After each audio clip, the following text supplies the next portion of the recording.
Sa araw na ito, tayo po ay gagawa ng Pinoy Ubi Halia. At ayan po, nakikita nyo na yung ating niluto. Pakikita ko sa yung paraan. Yan po yung mga sangkap ng ating Ubi Halia na gagawin. Pwede po niyang kopyahin para kayo po ay makagawa sa inyong tahanan. Yan, tayo po ay meron tayong in-steam at meron tayong kinayod ng ubi. Yan, kailangan daw tayo niyan at hindi ko na pinakita kung paano yung steam. Then ngayon po tayo po ay maghahalo-halo tayo ng mga sangkap niya.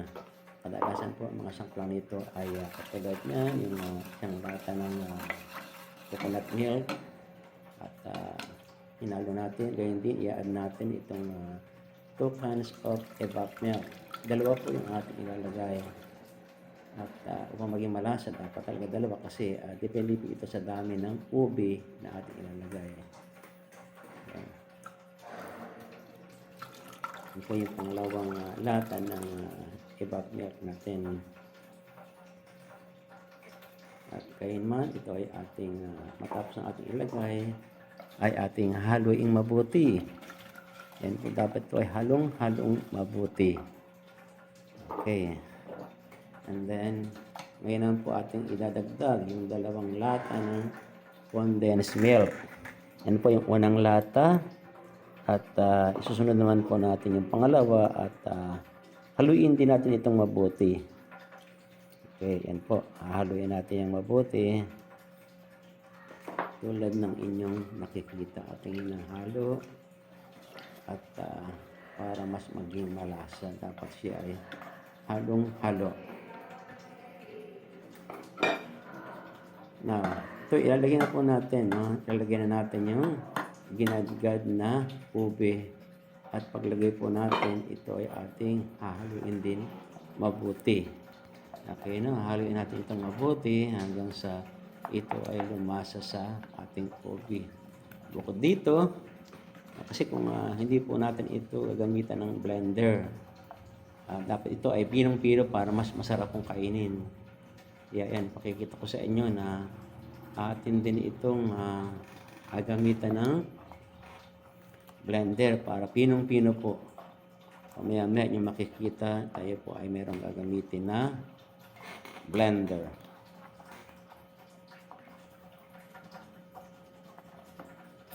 And then, ayan po, inyong makikita, mayroon po tayong blender na ginagawa.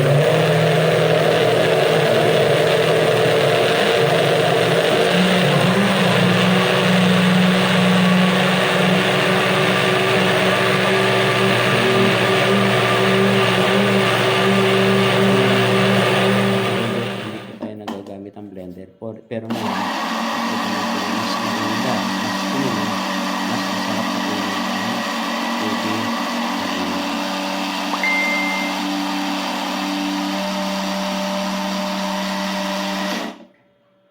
Okay, yan po, no? Yung nakita na atin pong ilalagay na sa apoy yung ating pinaghalong-halong sangkap ng ubi. Of course, dadagdagan po natin yan ng sugar. Kailangan din nadagdagan natin ng sugar. Pero depende po yung paglagay ng sugar sa inyong panlasa.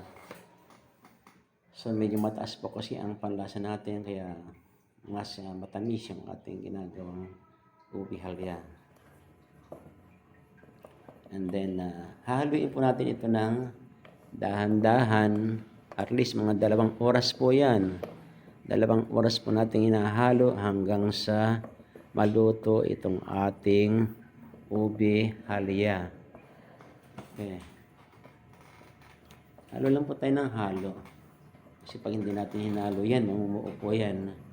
Kaya mas maganda talaga na habang hinahalo, pino ang pagkakaluto nitong ating halia.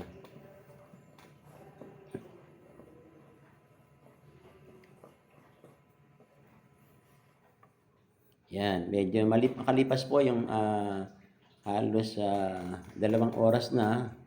Ito po, minadali natin ito at halos luto na po ito. Halos tapos na po tayo at dapat po ganyan sticky ang dating.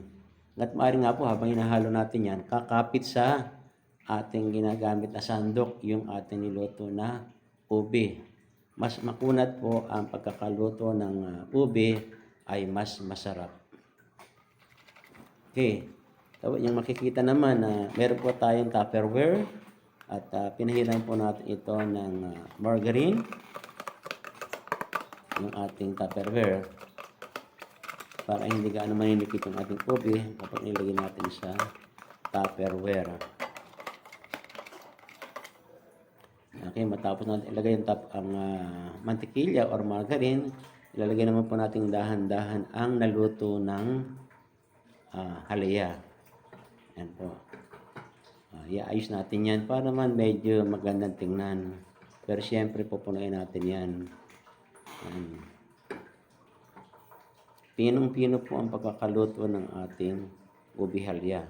Dahil nga po sa pagkakagamit natin ng blender, mas masarap pino yung ating pagkakagawa.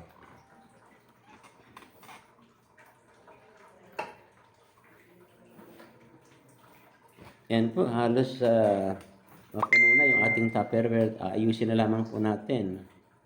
At para hindi manikit, siyempre ginagamitan po natin ito ng nung tayo po ay magawa ng latik, siyempre makakakuha po tayo ng oil. At ito po yung naman ipapahin natin sa ibabaw ng ating obilya. Ayan po, makikita nyo po, no? Napahiran natin ng oil. Yan po yung oil ng ating ginawa na latik. Yeah, okay lang po na ating ilagay dyan para naman maaayos natin mabuti. Matapos po natin yan ay maayos. Ayan, ipaklat natin sa Tupperware. Okay. Ang pagluluto po ng halaya ay sadyang tiyagaan po ito.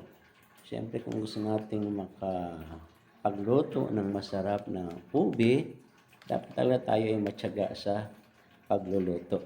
Kahit na anong tagal yan, basta importante kung gusto nating makapag-produce ng ube halaya sa tahanan, maging matyaga tayo. At ngayon naman po tayo po ay maglalagay na ng latik bilang topping natin. So, yan po lalagyan natin ng latik sa ibabaw para naman medyo magandang tingnan. Actually, masarap po yung latik. Latik na gawa po yan sa kakanggata. Yan po tinatawag na coconut milk. Hindi na nga lang po natin pinakita kung paano niluto, pero madali lang po yan. Yan po, at tapos na po at ito po ay handa ng i-serve. Maraming salamat po sa inyong panonood sa ating channel. Bye-bye!